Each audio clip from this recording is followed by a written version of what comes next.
스포가 있습니다. 대왕 스포. 먼저 영화가 시작할 때 거의 첫 씬이 강동원의 누나가 이렇게 아들을 안고 아들을 좀비 때로부터 지키려고 하는 그런 장면인데, 결국에는 그 아들이 좀비한테 물리고 말잖아요. 그때 강동원의 누나분은 그 아들을 두고 자신의 삶이라도 챙기는 게 아니라 그 아들을 그 좀비 떼 사이에서 안고 죽음을 맞이한단 말이에요.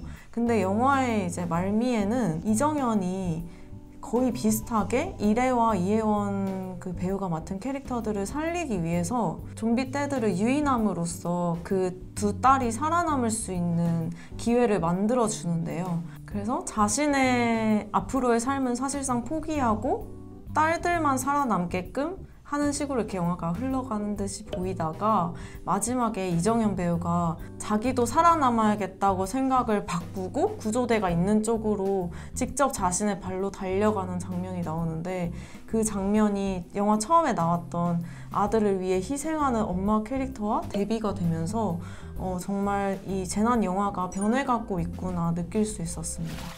그런데 조금 아쉬운 면이 있었다면, 분명히 멋지고 정의로운 영웅의 모습을 띠고 있는 여성 캐릭터들이 여럿 나왔지만 하나의 조금 비슷한 모습을 띠고 있는데요. 남성 캐릭터는 김노인처럼 사실상 유사 가족이라고 할 수 있는 이래, 이정현, 이혜원 배우가 맡은 캐릭터를 지키려고 하면서도 또 그곳에서 탈출하지 못해서 미쳐버린 모습을 보이기도 하고요. 또 631 부대 안을 살펴보면 황중석 캐릭터는 인간성을 상실한 채 그 안에서의 권력만을 추구하는 모습을 보이기도 합니다. 그리고 마지막으로 조금 새로웠던 캐릭터는 서대휘 캐릭터였는데요. 그 군부대 안에서 굉장히 많은 군 인력들을 이끌어야 하는 인물임에도 불구하고 술로 하루하루를 연명하면서 자살까지 생각하는 그런 모습을 보였습니다. 이렇게 남성 캐릭터는 특별히 영웅의 모습을 띠지는 않더라도 다양한 악의 모습을 보이고 있는데요. 좀비가 지배한 사회 속에서 분명히 조금 이기적이고 악한 모습을 갖게 된 여성들도 있었을 것임에도 불구하고 그런 여성들은 비춰지지 않았다는 점에서는 조금 아쉽다고 말할 수 있겠습니다. 소율 씨가 말한 것에 덧붙여서 얘기를 해보자면, 영화 내에서 631 부대는 남성성과 야만성을 대표하는 장치라고 감독이 인터뷰에서도 밝힌 바 있는데요. 631 부대를 보면 모두 남성으로 구성된 것처럼 보이는데, 이들이 얼마나 잔인해지고 폭력적이어졌는지를 숨바꼭질과 같은 그런 영화 내 장치를 통해서 보여주는데요. 이걸 보면서 좀 아쉬웠다고 생각한 부분은, 이제 작중에서 이정현 배우가 이 부대에 속해 있었다, 이 부대에서 군인들의 보호를 받았었다라는 말이 나오는데, 어떻게 그런 여성들이 탈출했고 왜 여성들이 그 부대 내에서는 한 명도 남지 않게 된 건지에 대한 세세한 얘기가 없어서 아쉬웠고, 이런 재난 상황에서 살아남은 여성들의 집단이 과연 없었을까? 이정현 배우나 이래 배우, 이혜원 배우만 봐도 여성들은 여성만의 방법으로 살아남는다는 걸 보여주고 있었는데, 이런 여성들이 모인 다른 집단은 없었을까? 그리고 그 집단의 형태는 과연 어땠을까? 이런 의문이 계속 드는 걸 맡기가 좀 힘들었던 것 같아요. 살아남은 여성은 어떻게 되었을지도 영화 내에서 다뤄졌다면 조금 더 흥미롭지 않았을까 하는 생각이 듭니다.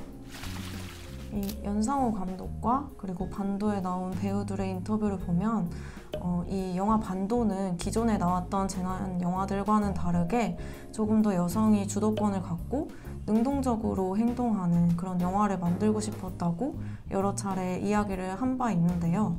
그럼에도 불구하고 아까 저희가 말씀드린 것처럼 이렇게 여성 인물들이 보다 다양한 모습을 보이지 못한 이유를 찾아보자면 아무래도 남성 중심적으로 이루어진 스태프 구성을 꼽을 수 있겠는데요. 실제로 스태프 구성을 살펴보면 각본부터 제작자, 촬영, 조명, 편집, 음악, 미술까지 거의 대부분의 역할을 남성들이 맡았다는 것을 알 수 있었습니다. 감독을 비롯해서 배우들이 새로운 여성 캐릭터를 만들고자 했지만 이렇게 조금 아쉬움이 남는 이유가 여성 스태프의 부재에서 온 것도 있었을 거라고 생각하고요. 앞으로 이 반도가 이뤄낸 변화에서 멈추지 않고 조금 더 다양한 여성 캐릭터들이 나오는 재난 영화를 만들기 위해서는 여성 스태프들도 이 현장에 참여할 수 있는 기회가 열려야 하지 않을까 싶습니다. 영화 반도 도메이 몇 개 주고 싶으신가요? 저는 2.5개 드립니다. 영화 자체는 부산행을 재밌게 보셨던 분들이라면 이번 영화도 사실 저는 많이 실망하시지는 않을 것 같아요.